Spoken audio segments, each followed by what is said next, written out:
Hello అండి, మేము సిద్ధి వినాయక మందిర్కి వెళ్తున్నాము ముంబైలో. Welcome back to our channel. నేను లలితారామినేని. ఈ అందమైన ముంబైని నాతో పాటు మీరు కూడా చూడండి. మేము సెంట్రల్ ముంబైలో రూమ్ తీసుకున్నాము. అక్కడి నుంచి సిద్ధి వినాయక మందిర్కి వెళ్తున్నాము.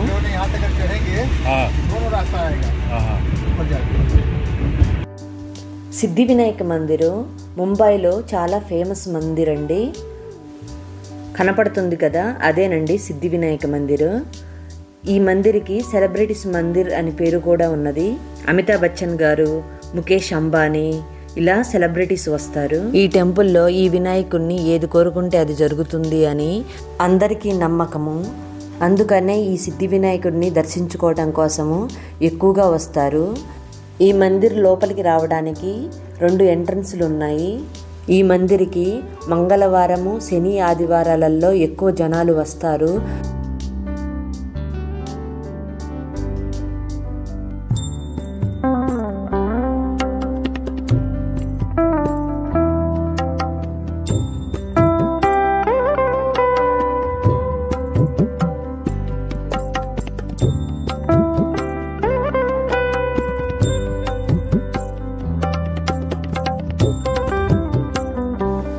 చూసారా ఈ బొజ్జ వినాయకుడు ఎంత అందంగా క్యూట్గా ఉన్నాడో.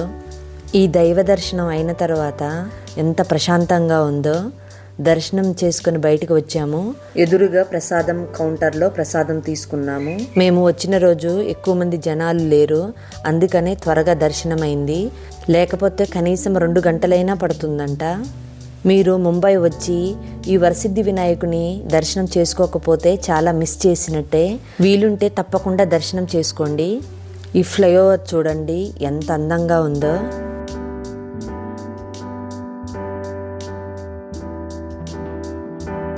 యాక్చువల్గా నాకు లాంగ్ డ్రైవ్ అంటే చాలా ఇష్టము. ఇలాంటి సీన్స్ అవి చూసి చాలా ఎంజాయ్ చేస్తాను. అది మీతో షేర్ చేస్తున్నాను. ఇప్పుడు మేము బ్రిడ్జి మీద వెళుతున్నాము. మన దేశంలోనే అతి పొడవైన బ్రిడ్జి ఇది. దీనిని బాండ్రా ఓర్లీ సీ లింక్ అనే పేరుతో పిలుస్తారు. ఈ లింక్ సెంట్రల్ ముంబైని, వెస్ట్రన్ ముంబైని కలుపుతుంది. ఈ బ్రిడ్జికి టోల్ గేట్ కూడా ఉంటుంది. ఈ రోడ్డు మీద 2 వీలర్స్ని 3 వీలర్స్ని అలో చేయరు.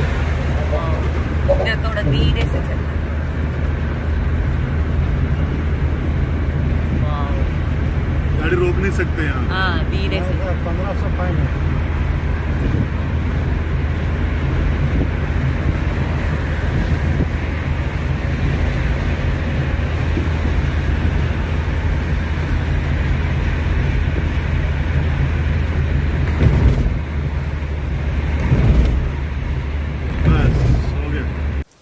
ముంబైలో చూడవలసిన ప్లేస్ ఇది కూడా. ఈ బ్రిడ్జ్ నైట్ టైం ఇంకా అందంగా కనపడుతుందంట. పని మీద వెస్ట్రన్ ముంబై వచ్చాము. దగ్గరలోనే అమితాబ్ బచ్చన్ గారి ఇల్లు ఉంది అనేసి అన్నారు.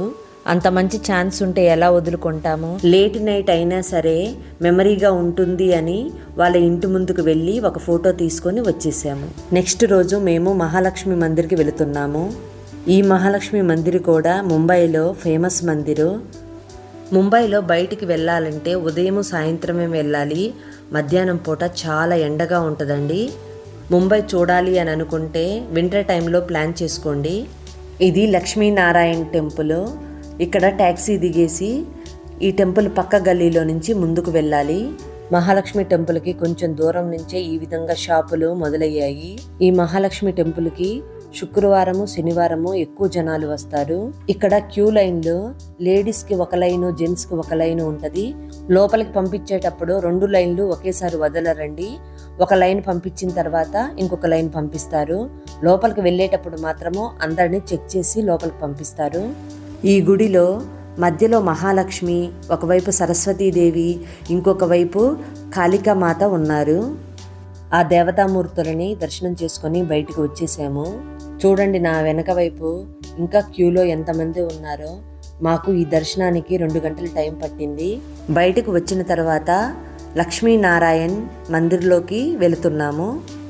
ఇదేనండి లక్ష్మీనారాయణ మందిర్. లోపల ఇస్కాన్ మందిర్ ఎలా ఉంటుందో అలానే ఉంటుంది. ఆ లక్ష్మీనారాయణులని దర్శనం చేసుకొని బయటకు వచ్చేసాను. ఒక్క రోజులోనే ముంబై చూడాలి అనుకుంటే ముంబై యాత్ర బస్సు టికెట్ తీసుకొని మనం చూడొచ్చు. నేను ముంబై గురించి ఇంకొక వీడియోను కూడా అప్లోడ్ చేశాను. ఆ వీడియోను కూడా చూడండి, మంచి ఇన్ఫర్మేటివ్ వీడియో. మరలా ఈవినింగ్ 4 o'clockకి మెరిన్ డ్రైవ్కి వచ్చాము. అటువైపు సముద్రము, ఇటువైపు రోడ్డు, మధ్యలో ఫుట్పాత్ లాగా ఉంది చూడండి, అందరూ కూర్చొని ఉన్నారు. ఈ లైన్ని మెరిన్ డ్రైవ్ లేదా మెరిన్ లైన్ అంటారు.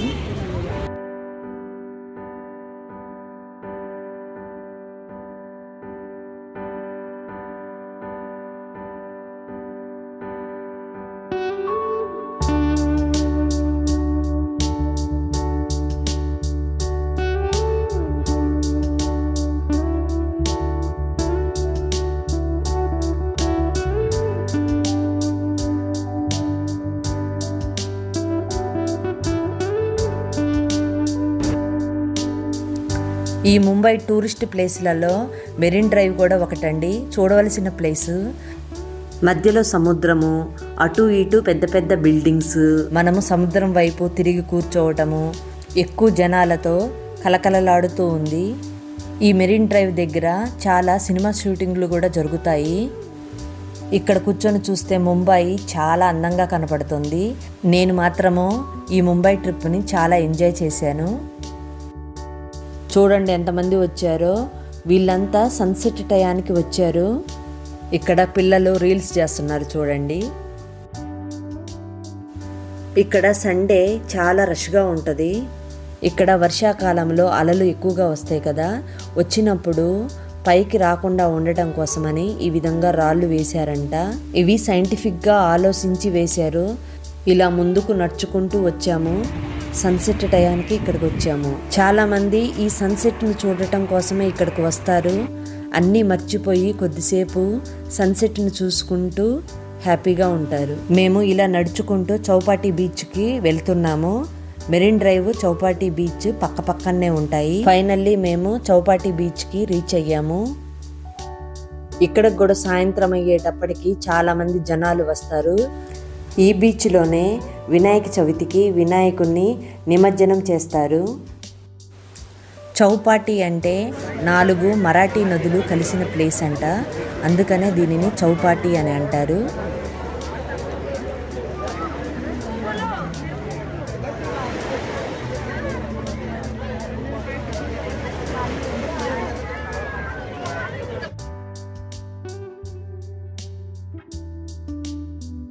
ఈ స్టాల్స్ బీచ్ పక్కనే ఉన్నాయి. ఇవి 24 hours ఓపెన్ అయ్యే ఉంటాయి. ఇక్కడ సాయంత్రం అయ్యేటప్పటికి చాలా రష్గా ఉంటుంది. ముంబైలో ఇన్ని స్టాల్స్ ఈ చౌపాటి బీచ్లోనే ఉన్నాయి. ఇక్కడ అన్ని రకాల స్ట్రీట్ ఫుడ్ దొరుకుతాయి. మాకు టైం లేక జూ బీచ్, అలాగే ఛత్రపతి శివాజీ టెర్మినస్ చూడలేకపోయాము. మీరు ముంబై వెళ్తే తప్పకుండా చూడండి. నేనైతే ఈ ముంబై ట్రిప్ని చాలా ఎంజాయ్ చేశాను. ఈ వీడియో మీకు నచ్చినట్లయితే నా ఛానల్ని లైక్ చేయండి, షేర్ చేయండి, సబ్స్క్రైబ్ చేసుకోండి. Thank you for watching.